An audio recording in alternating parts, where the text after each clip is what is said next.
Well, welcome to the Total Recall podcast, Mr. Hasty and Mr. Lake. It's great to have you. Hello. Thanks for having us. Yeah, it's our pleasure. Just for everybody listening, obviously we want to talk about startups, the ecosystem of tech, and how it's changing. The nuances of being involved in a startup and building a startup and leading a startup, of which you both have experience. Now, just to kind of give a brief introduction, whether you want me to do that, guys, or whether you want to do that yourself, a little quick who I am type thing. You go for it. Yeah, so obviously Luke Hasty is the co-founder of a company called Newaware, who are a tech consultancy and distribution organization supporting companies like Docker, for example, and a lot of cloud native technologies that are propping up a lot of modern infrastructures that you see. In fact, you probably don't see, but you don't even know they exist, but they're underpinning our tech revolution. So Luke has built that company from scratch some 7 years ago now, is it, Luke? Six years. Feels longer, but yeah, 6 years. Very successfully, and has recently gone through an M&A himself and sold the organization on. So it'd be great to pick your brains on that. So that's Luke. And Brian Lake, obviously a man who might not need much introduction to a lot of my audience in America, built and been part of the sale of an acquisition of a company called Twistlock into Palo Alto. Years and years of experience of starting and building very cool technology companies with little to no branding at the time of your involvement to something that is a bit of a behemoth and one of the market leaders as what Prisma Cloud now is. So again, some great experiences that we can draw from Mr. Lake and hopefully educate me as a startup founder myself in my own third year, obviously in a different arena. But obviously everybody listening is on that journey themselves, whether it's a stealth founder looking for their first round of seed funding or a round, whether it's a VP of sales, whether it's a CRO or somebody that's just trying to learn, what to expect or what perhaps they could do differently in what is probably going to be quite a challenging year ahead. I'm sure you both agree. Yeah, fantastic. Thank you very much for having us. We're quite a close-knit group. Will and Brian and I have all worked together in some sort of context for quite a while. It's really cool to be here and talking about this. And yeah, happy to share any sort of experiences that I've had. My background is very different to Brian's. He was a customer of mine for a long time, and hopefully will be again as the market goes. And I think it's going to be hopefully interesting to talk about because our careers, my company ultimately, we're all sort of intertwined really in working with people and getting things done at the right time and the opportunities aligning. And I don't want my insight to be that you need a lot of things to go your way to be successful, but the whole adage of creating your own luck is really something that I would attest to, and seizing opportunities that you get given, spotting the real ones and really making the most of it, knowing when you're onto a good thing and capitalizing, So yeah, look, I think from my perspective, happy to share any sort of experience that I've had over the different phases as we've grown at Newaware, from how we've had to adapt what we do to the market and to the clients that we have, through to now being owned by a public company, multi-billion-dollar organization, and how we plan to take that forward. So yeah, thanks for having me, and happy to wax lyrical if you need me to. I think it's an interesting starting point for you to talk about luck. And I think, Brian, a question I'll throw over the fence to you. Obviously, being golf fans, as I know you both are, Arnold Palmer that said, the harder that I try, I think it was, the luckier that I get. So with startup in mind, where do you start to apply yourself first to expose yourself to luck or something that might, turn out in your favor? What's your first day one, week one? Right, I'm in my startup. I'm kind of got a technology to take to market. Nobody knows me. Where do I start? Yeah, well, it's a good question. I think, and Luke kind of touched on a little bit. Obviously, our experience together is intertwined in a lot of different ways as both teammates and customer, and on both sides of the equation. I think when you're starting to dig in, I think one thing that's unique, you think about kind of sales, just the area that I'm in. You know, what kind of sales leader do you start with? How do you get started? You know, there's leaders that don't sell and there's sellers that don't lead, and it kind of puts you in a tough spot to begin with of where do you get started with. And I've talked to a lot of people about, well, do you start with a seller? Do you start with a leader? And the whole thing. I think what makes maybe my experience a little bit unique is having worked starting as an SDR and then being an inside rep was an overlay, and being a sales specialist and being a field rep and leading a field team and being a sales leader of an inside team and being a sales leader of a field team and then, you know, and then a VP of sales, like in that order, and having all the experiences is really your willingness to roll up your sleeves and figure out how things work, how things don't work. And I mean, really the interaction between the company and the prospects of the company and the partners of the company and the customers and all that thing. And I've just found that it's not super common to have your leaders be willing to roll up their sleeves all the way to doing a lot of the hands-on work. And I think it's in the process, and my experience with Luke and him building his company at the same time we were building our company, he was doing it and I was doing it, and there's a lot of learning that happens of, you know, we had some assumptions, we had some opinions, and, you know, we tried them and we figured out what really worked and what really didn't without any feedback loop that went through other people or other channels. And that allowed us to then figure out how to get more people to do it and what works and what doesn't work before you start scaling it. Okay. And Luke, how important do you think it was to have Brian at that point in time to bounce ideas off and to help you build the plane, which sounds like it was on the runway at that point in time? Because I hear a lot of founders, and I've spoken to a lot of founders who suggest it can be quite a lonely place at times to be kind of on your own, trying to steer the ship, build the ship, steady the ship, direct the ship. How important was it having Brian to kind of, you know, go through that journey together with you? Yeah, and I would absolutely attest that doing it on your own, and I can't imagine doing it on my own. And Brian is one of the key people. I think one of the real keys to the success of Newaware is that I have a co-founder who is the sort of yin to my yang. Like, we're actually very, very different people in how we go about doing things, but usually have very, very aligned end goals and objectives. And so I think for me, when in the early stages of Newaware, I was focused ultimately on sales, you know, going out and taking the product from the client, you know, which ultimately was Brian's company, selling it to end users across Europe. I was able to focus 100% on doing that and figuring out how to make that a success with Brian. And then my co-founders are here was basically handling everything else. And that really, I think, was a bit of a differentiator for us as a business, which allowed us to sort of weather some of the harder times and reassure each other that we were not in this on your own. And, you know, I know that you will, you're doing this on your own, and it can be lonely, and you question your own motivations because you're the only person you can do it with. But from a success standpoint and building Newaware and where we started, ultimately we were really a one client company. You know, Twistlock was at the time the majority of our revenue, and my majority of my time was honing and perfecting that sales process. I think we enjoyed, I would even use the word enjoyed, quite a competitive relationship with another vendor in the space, which added a little bit of spice and just interest to the process. But Brian was more of a sort of mentor to me. So when we started the company, when we started at Newaware, we left from the same company. Brian was running an entire sales team and I was a salesperson. So he was 2 or 3 levels above me in the business. So not only was I learning how to build a company and go through that process, but I'd never really done serious enterprise end user sales before. And so there are a lot of things that I needed to learn.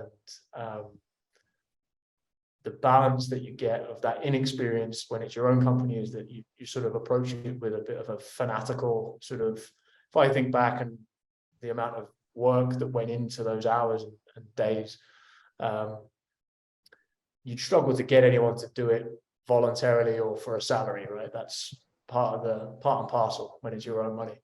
But no, I think I still use things that Brian's taught me today on, and interestingly, a lot of things that are appropriate for managing a sales cycle are the same for whether you're hiring or interviewing a person, whether you are building or structuring a sales team, like clarity of communication, don't duplicate effort, don't create a problem for yourself that you don't need to create.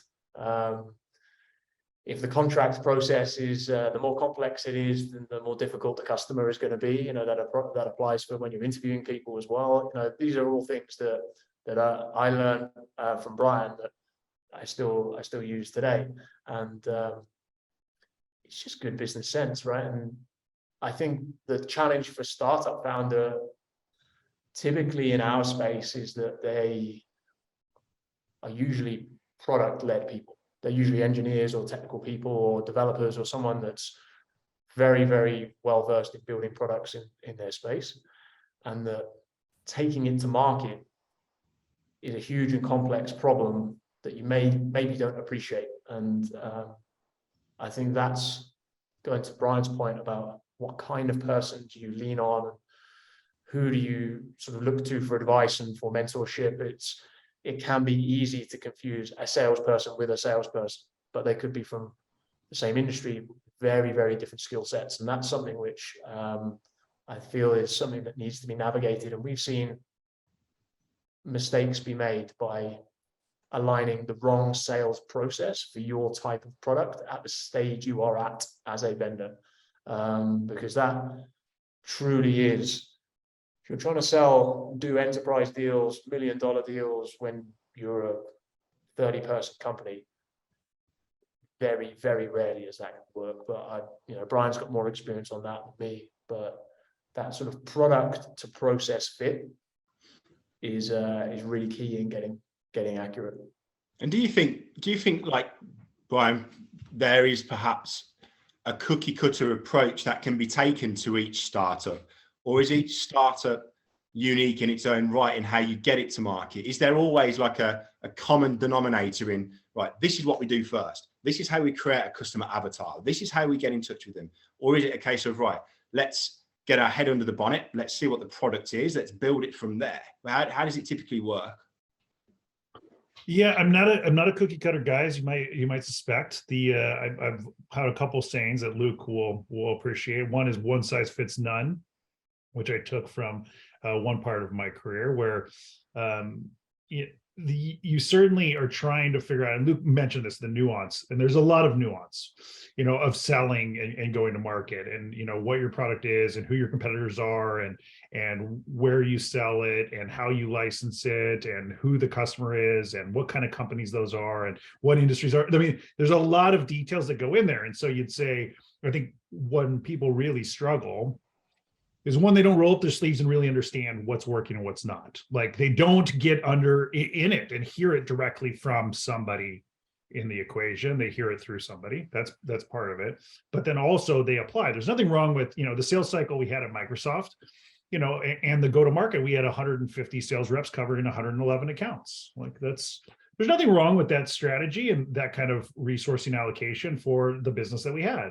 Now, if you applied that to what we did at a company with 50 people, it's not going to work in the exact same way. And the same thing, the way Oracle went to business, and the way Tripwire in the early days went to business, before we switched to subscriptions and to SaaS and those things, and the way Twistlock went to business, they all have, there's some commonalities, but you're really trying to understand who you're selling to, what problem you're solving, what options customers have, and then understand what works, and then provide a frictionless process to work with internally and with your customers to make it easy to support them. And I say friction a lot now, because you're trying to remove that, whether the friction is internally, how you work with between the customer or with the channels you work with, and you're just trying to remove any of the things that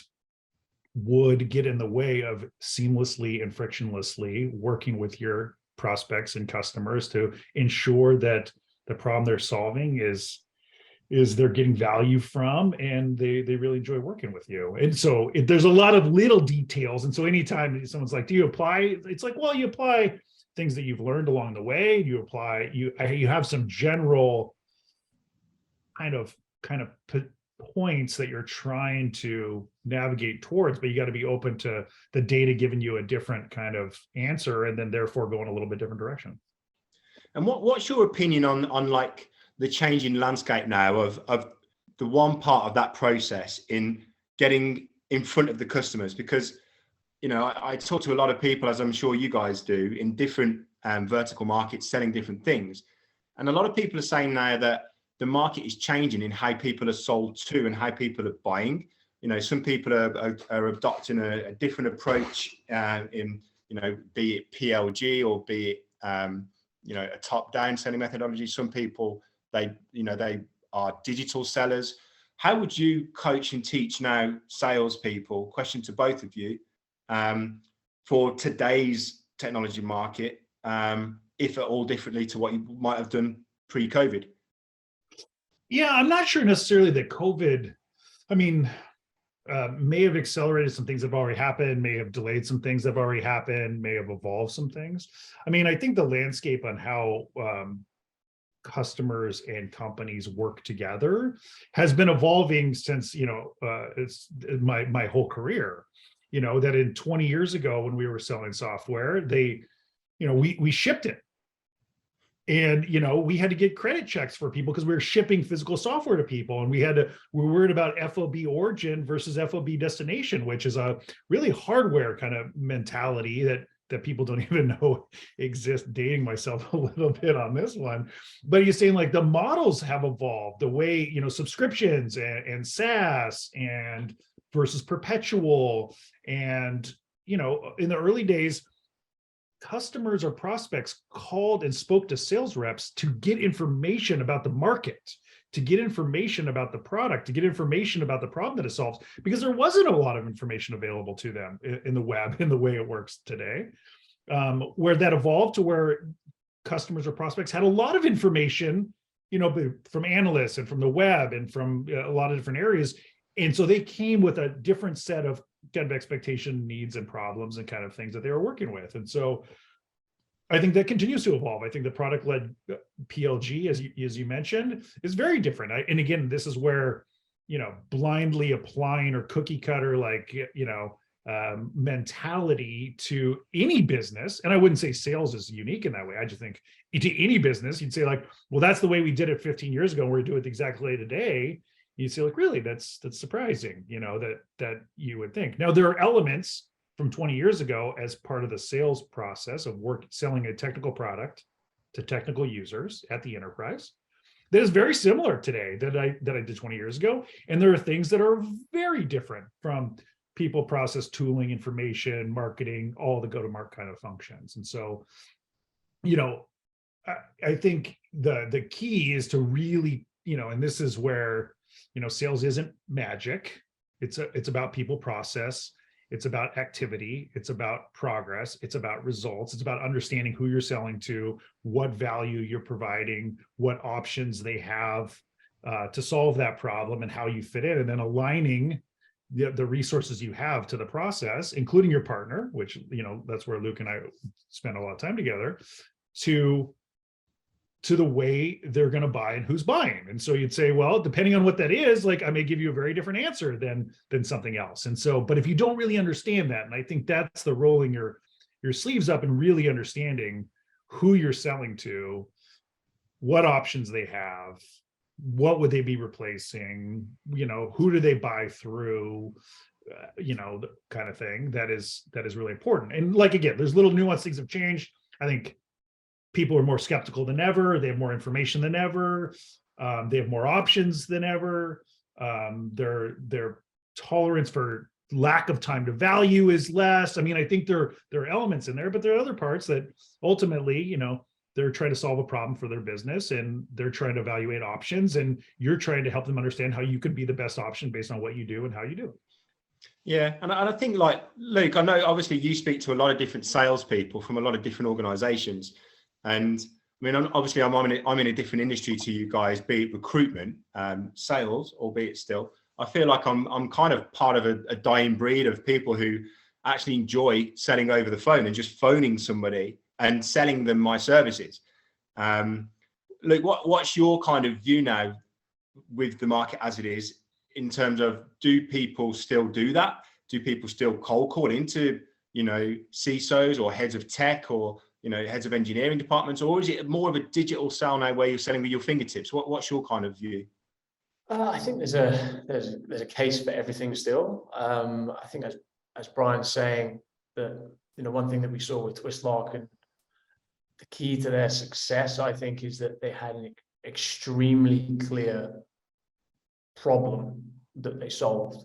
So if you've got that right and you can identify people that have got that problem, you can call them up and they'll be willing to have a conversation with you. I think the challenge in today's market is that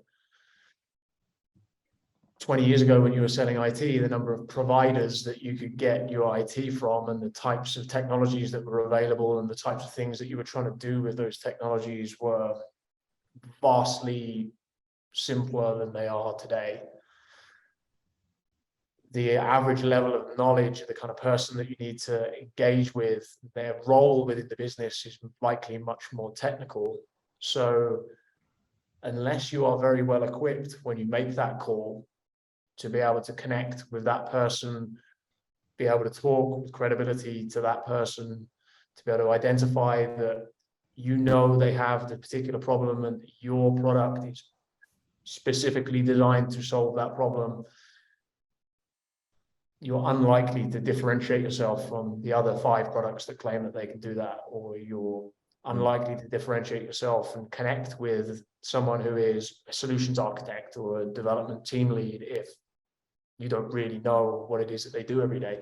So yes, I think that whether it's digital selling or whether it is calling people up or sending emails or whatever, the real true key success that we see is that salespeople, sales reps, the best process, if you can get it to that, is that they have a consistent source of leads to call.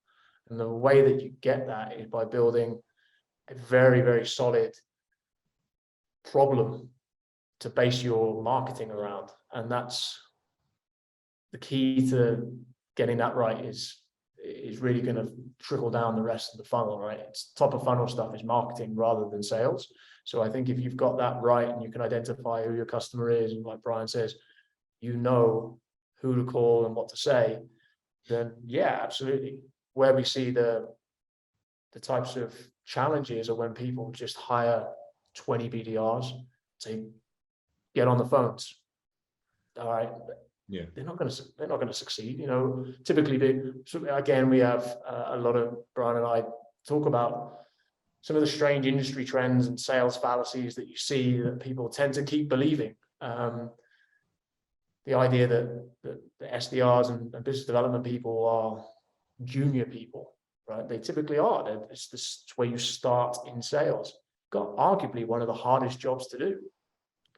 Admittedly, an enterprise account manager at Microsoft, yeah, that's an extremely difficult job, but getting cold approaches correct and being able to connect and speak credibly with people that are technical buyers in a landscape which is extremely complicated, then unless that's absolutely nailed on, it's going to be hard. Yeah, and I think, like, from my experience in sales and building a recruitment company from scratch in a pandemic, was pretty tough to convince people to buy into it. And if I think back to when I did the first startup, when I started calling into the CEOs of Israeli startups who had never been cold called by an English recruiter ever, the one thing that I learned the most was how you respond to intense questioning when your back's against the wall. And I think it touches on both of your points around your knowledge, like, you know, how much knowledge you have over your own personal, what you bring to the table, plus the product, or in my case, a service that you bring to the table. Once you're pressed hard and you're like, it needs to, like you said earlier, like wax lyrical as to exactly what that product does or what that service does and what I do as part of that process to bring it to life. And I think it plays nicely into what you're both saying, a very similar narrative around know as much as you can around the problem you're solving, why that problem exists, who your targets are that are having that problem, and the USBs that you as an individual and as a business can take to solve that problem. Because I think, like you say, you know, there's 1,000 silver bullets every day that are promoting the same, you know, issue that they can solve. But I think the people that stand out are the people that learn the most about what they can bring to the table. And the people who wing it, they might have a good quarter here and there, but typically they're never going to be the top 1% of, you know, fee earners. So I guess from what I'm taking from you both there, that would be advice to people now building a company, selling products, would be to learn as much as possible about a very kind of specific area. I'd say so. I mean, typically as a founder, you're going to know that, right? You're going to know your space. If you've created a product, you're going to understand that. I think that there is the sales part of the problem that you need to learn, right? Like Brian says, how do people buy it? What are the issues that they face with their current tooling that solves that problem? Be better at usability rather than, you don't necessarily technically have to even have all the feature functionality of something you're replacing, but if you're easier to do business with, people may buy. And that's stuff that you have to go and learn about the market. And that's the stuff that's sort of the missing piece. You know, you can think up a great technological solution on paper, but until you figure out the realities of how people use that technology and what it would fit into and why and how they would buy it, and whether it's got a particular budget category assigned to it, or whether you have to create budget from somewhere that doesn't exist, all of these are things that can lead into you being successful or not. Brian, I don't know if you'd agree. Yeah, no, I do. I mean, I think this is the, and then applying that to the go-to-market. Like you'd say, if you understand those dynamics of who you're selling, like who you're competing with, and how they buy and where they're located, and then you can figure out, you know, what is the right combination of kind of people in your go-to-market, and then getting them to support that in a consistent way. And it sounds really easy, and I'll tell you, like, I get, I would say over the course of my career, picked on at times about whatever kind of the go-to-market that I'm running at the time is like, that's what I do. And you'd say, like, you know, well, it's interesting, because you'd say, you know, at Microsoft, I had 5 accounts, you know, at one point, and managed a team of sales specialists. At Oracle, I was a field rep. You know, I mean, I'm different in any one of the models. Was appropriate for the problem we were solving for the kind of companies we were working with versus the people we were competing with. And so applying something from one area just to another area without understanding that, the odds of getting it right are really low. And the odds that it wouldn't, you know, you're not spending a lot more money than you may need to, or throwing a lot of resources. So, you know, Luke gave the example of just hiring 20 SDRs, and you could just hire 20 field reps. And you say, well, that might be the answer. It absolutely might not be the answer. Like, I'm not sure until you understand kind of, again, you know, who you're working with, what their options are, what problem you're solving, and the details, and how to support the go-to-market. Like, you don't necessarily, and it kind of evolves over time. You say, with unlimited time and unlimited resources, like, would anything work? And it's like, well, probably. But if you say, I'm going to try to put together a go-to-market to execute as an organization, as a team, to support our customers and to support our partners, and to really do this, like, you really need to understand the problem you're solving and who you're solving for and who you're working with to be able to do that with any kind of probability of being successful. And it goes, and again, not like just to plug the, you know, working with you on that, but one of those elements is your your channel kind of go-to-market partner, which obviously Luke and I figured some of these things out. I remember us being on a train to Paris and had at that point had like a very different idea of where we were and where we were going to go that kind of evolved into it over time, but at the time it didn't seem that way.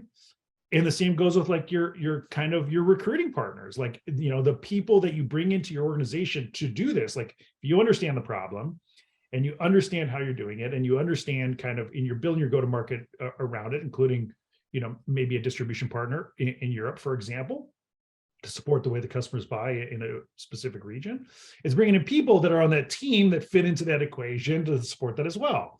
And so it's all of those that make it kind of work as an organization that successfully supports your customers. And I think that brings us. Sorry,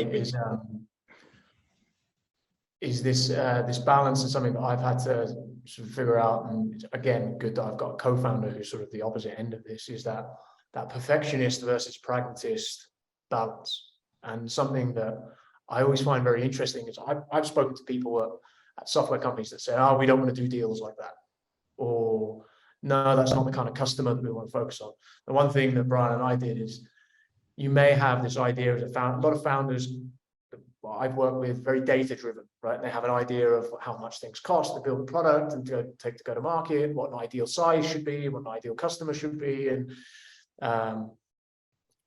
if you get hung up on how you think things should work, you're going to leave money on the table. And the chances are that you don't perfectly know how things should go, right? And I remember that in our first year working together, we did some deals to win against a competition, which a lot of CEOs probably would turn around and say, you're crazy, or why are we giving this much discount away? Or like we're restructuring the licensing. And fundamentally it was Brian saying, okay, well, this is what the customer needs in order to get the deal over the line. And yes, it's not the perfect description of how it might have been, you know, in the mind of the company. But I know for a fact that some of those customers are still paying for the software 5 years later, and at significant sizes, and the organization has made their money back. So one thing that I would say is that you can have this perfectionist idea of how you want to go to market and what a deal looks like and all that sort of stuff. But in reality, customers do things differently. You need to, what I still preach to our customers and our clients is, you should do deals wherever you can, really, but especially in your first year. Don't let company investment or what is communicated to the board or any of this sort of stuff guide and drive your sales strategy. It should come from what the customer is telling you, and it should come from the competitive landscape, and it should come from ultimately doing whatever you need to win, and then going backwards, not deciding how you're going to win, and then taking that to market. Right. Okay. And touching on the point of like when you start to then scale that, and a point that Brian touched on in terms of bringing people into the business. Now, I know people, I've known you both a fair amount of time now. I've known people that have worked for you in your businesses, in your teams. And one thing that I could say is quite common from individuals that I know in your teams is that you harness a very good culture within the business. So what would you say is your culture? You know, what makes you successful, Brian? Because obviously you've built some teams, you've built some businesses now that have gone through very successful market events. What's the ingredient to your success as a business leader, as a sales leader, as you know, your sprinkle of something special into that business? Well, I'll start a little bit. The company is really shaped in the image of the founders, and that honestly, from a small company to like the difference between Microsoft and Oracle, like if you just look at the founders and like look at how they are, the company really culture is shaped in that. So you're just a part of that, and like not that it's not important, but you're a part of the overall way the company does things. From within the part that you're responsible for, and in my case on the sales part, you know, one, we get back to the exact same things, like always, like really understanding what you're doing and how you're doing it and why you're doing it, and being willing to roll up your sleeves and do it, either personally or help someone new learn how to do all those things, or support someone who's doing all those things, or get involved with them to ensure that they're successful. Like, you've got to prove that to them. You've got to earn that from them, everybody in the organization. And so I think that culture starts with, my willingness to do those things within the sales team, which is part of the overall, and then hiring people that are part of it.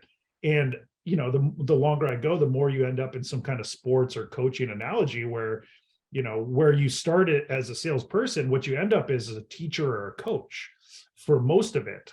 But a teacher or coach, again, a lot of things, like, is the teacher and coach going to get into the details and of the play and show them, be willing to do that and be willing to fail with them and be willing to, do that? And you say, well, yeah, the teachers who really had a vested interest in you did, or the coaches who did, but do all? And it's like, well, maybe not. And so, if you're willing to do it and you're willing to learn and you're willing to then hire and train and support and, the whole thing. I joke a lot of times with our team that, if they're successful, they get all the credit. If they fail, I get all the blame. So if you want to know how vested I am in their ability to be successful, it's everything, from my standpoint. And so, and that doesn't mean certainly there aren't challenges in keeping everybody through transitions, moving in the same direction. I think it's a constantly evolving thing of what you're doing and how you're doing it. But I think, I would say, and Luke has probably seen this more than most, you say you're not always going to agree, but with, what I do and how I do it. But I think the team would understand that I'm doing it ultimately not for me, but for us to be successful. And they may not always appreciate that at the time, but I think later they do, when they know where I'm coming from. So how important is it then, in terms of the actual hiring itself?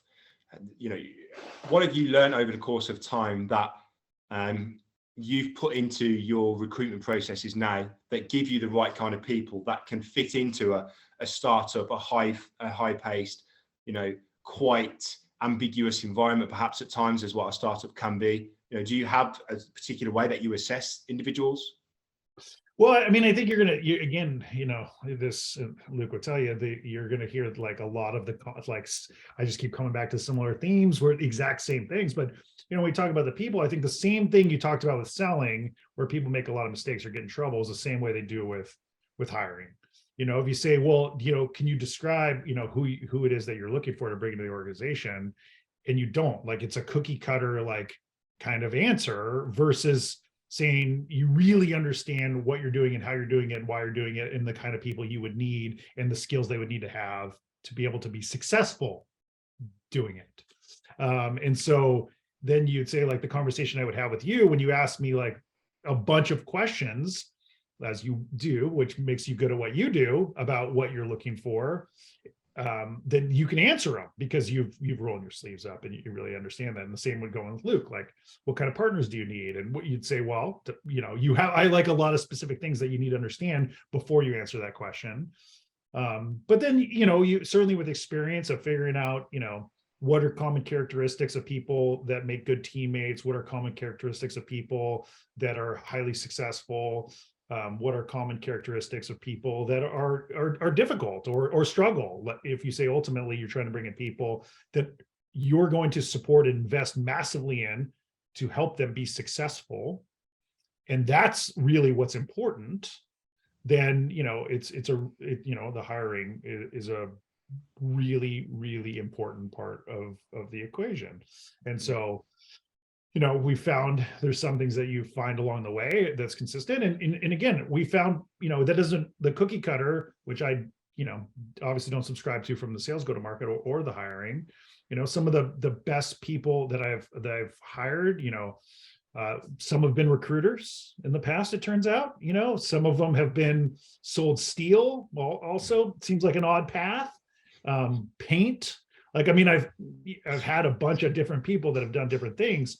The characteristics and the support structure were the combination of put them in a position for them to be successful doing what they do. And I think, just like the sales process, ultimately the people are the most important thing. And so you got to get that right. I think, Luke, if I think and look at your organization and some of the hires that you've made, in a very competitive market, taking people out of manufacturers, out of vendors is a very challenging thing to do from your perspective, but you've done it and you've done it well. You've hired very well. What do you think has been the ingredient to your success in bringing some of the talented people into newer wares you have? Yeah, it's interesting. Obviously, we're in a slightly different market dynamic than, say, when Brian usually is. We're on the 20% margin side of the deal, where the manufacturer's on the 80% margin side of the deal, and we didn't have the VC funding and all the sorts of things that you get as a vendor, which gives you different problems than it's usually he needs to hire many more people faster than we do, but we have less money to hire, but the time pressure is not quite the same for us. I think it goes back to culture and characteristics, and who you hire are all really the same thing. And I would suggest, as a company, a bootstrap startup, or we didn't have any funding or anything like that, setting out like an ideal company culture and then going from there isn't what we did. You do whatever you can to survive as a business until you get to a size where people start knocking on the door saying, we should write this stuff down.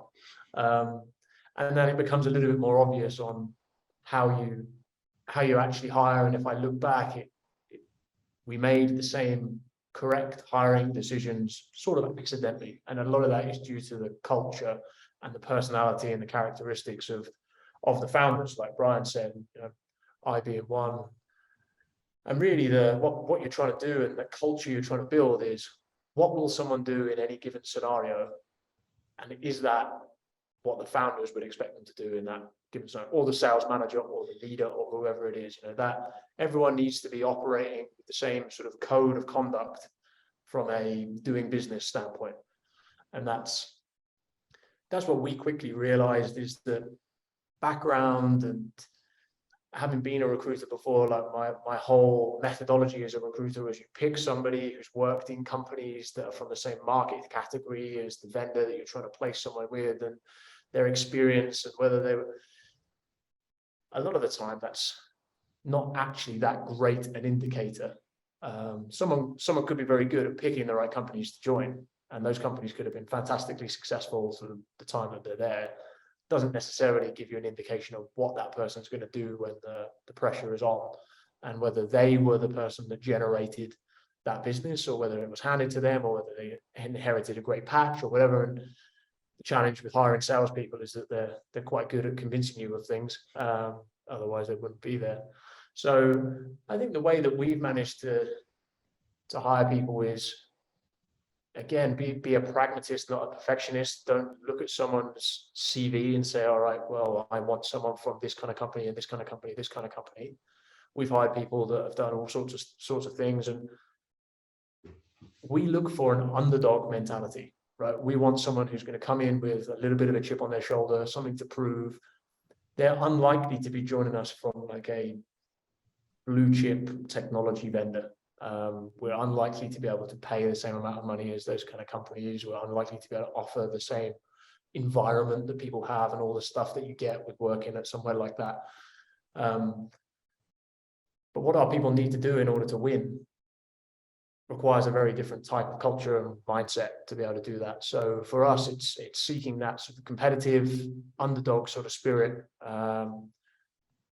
Fundamentally is very similar to where we come from as founders. So that's not minding where people come from as a background, and focusing on the key characteristics will give you a much bigger pool of people to go and speak to.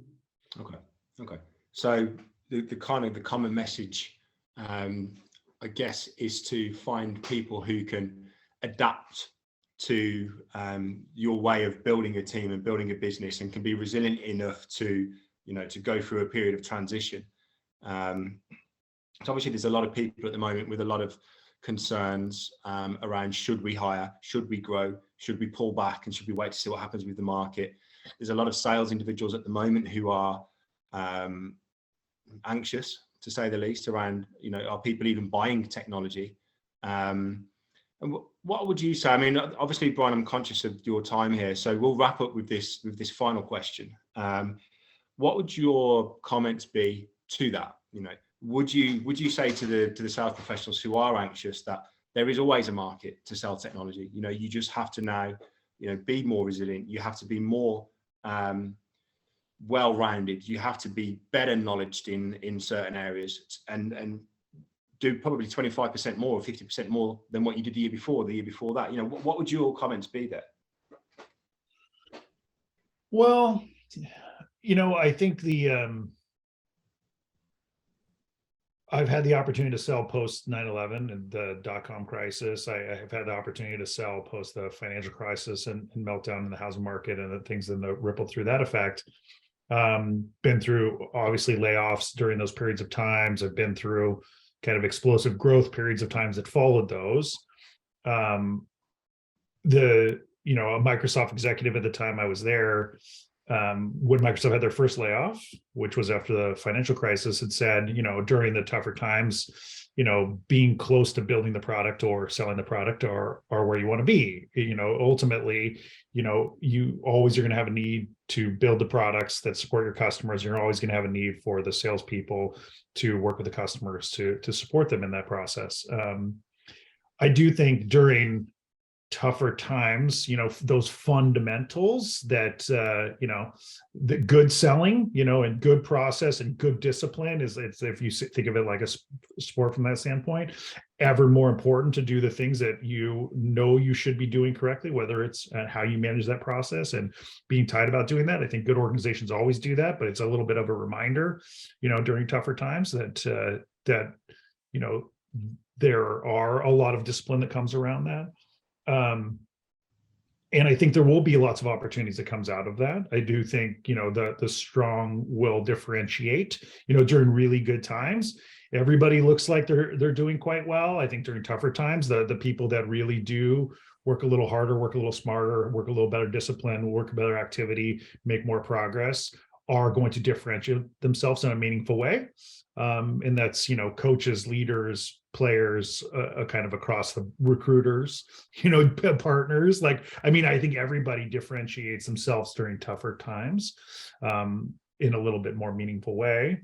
And not that during when times are good, that everybody is, gets complacent and gets, kind of thing. It's a reminder, which is sometimes unpleasant, but certainly I think in the long run, it is good for us as an industry.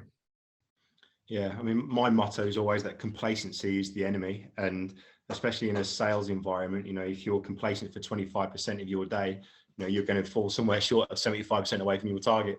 And Luke, what's your kind of take? Obviously, again, you see a lot of sales from different companies doing different things. What's your kind of take on? I know obviously perhaps we're not as long in the tooth as Mr. Lake in terms of having seen those events as they happen. But what's your kind of opinion on how to approach this year and what a lot of people are expecting to be difficult? A lot of salespeople with anxiety around, can I hit my numbers? What's your kind of thoughts? Yeah, I might not be as long in the tooth, but I just look at it, I think. Yeah, I think on both sides, if you look at the two ends of the supply chain that we work in, you've got vendors, manufacturers at one end, and then the end user, the consumer at the other. And I think both ends are going through that same sort of process of looking at what are the nice to haves and what are the needs to have. I think what we've seen on the vendor side of things over the last 5 years is that there's been lots of money floating around, lots of VC money has been invested into organizations, and the valuation of the company tends to be an indicator of whether it's going to be successful, which I think now has caused organizations to look at, okay, well, there was 10 things we could have done. We had the money to go and do 9 of them. Now, what are the 4 or 5 really most important things that we need to do? And the different teams that were corresponding to those additional ones are the ones that are, facing the layoffs. And ultimately, it's vendors consolidating into the things that they know that work best, like Brian says, that process and optimizing their business, because now they have to, and before they didn't. They could afford to, you know, take that risk to go and explore and experiment a little bit more with that money. And a similar sort of thing we're seeing at end customers. There is many thousands of tools that they can choose to buy, and there's many hundreds of projects that they could run, and there's dozens and dozens of different things that, you know, are priorities for people inside an enterprise from a technology standpoint. They're going through the same activity. They're looking at what is going to generate the biggest return, what are the things that are absolutely critical, what are the things that we really need to solve that are going to continue to support our customers in the world. And different products are getting either prioritized or not based upon that criteria. So what we're seeing is that those vendor clients who have got a very strong value proposition in a problem area, which is still a high priority, are growing, right? They are hiring, they are being successful, they are overachieving their numbers. Now, what we're also seeing is that technologies who are maybe getting by or solve a problem which is more of a nice to have, like there's no truly nice to have problem, but, you know, something which isn't absolutely business critical, they're the ones that the margins are going to start drifting between overachievement, underachievement, and growth and stagnation. So I would say to those salespeople out there that there are companies that are going to continue to grow. There are companies that are being successful in this market, because ultimately their product and what they do is still very relevant and solving a very big problem. So I think as salespeople, you've just got to be good at qualifying those opportunities and where you go. Yeah, and I think really the people that will stand out now are the people who are the most learned in their craft, the people who have the most ability to win friends and influence people, or the ability to, you know, to read a situation and how to approach it to sell. If they're in that, you know, nice to have bracket, perhaps, you know, what actually might make the difference there is their ability, you know, that they can actually influence. They can't influence market conditions, of course, but they can influence how good a salesperson they are and how educated they are on the product and the problem. So I think, yeah, you know, again, both kind of similar rhetoric in terms of not being complacent and identifying areas of complacency in your own working patterns, perhaps sharpening your sword, both maybe need to be sharp. And I suppose understanding the market and how to just make it happen, because I think there's going to be more changes yet to come. I'm seeing the VC communities that I talk to, some of which have been on this podcast with me, saying they're still willing to lend money. You know, they still have money to lend. You know, they'd rather put it into a tech startup than in the banks with the interest rates that they are. So, you know, they are still out there, but again, for the right technologies. So it's going to be an interesting few months, and I think, you know, we'll wrap it up there because I know we've waffled on for a long time now, and I could probably talk to you both for another couple of hours. But look, I'll thank you both very much for your time. I think, you know, I'd like to probably do a version 2 of this and go into more detail on some specific topics around, you know, scaling up organizations, which you both have experience of. So perhaps we can put that one into the future podcast category and get that one ticked off. Sounds great. Well, thank you very much for having me.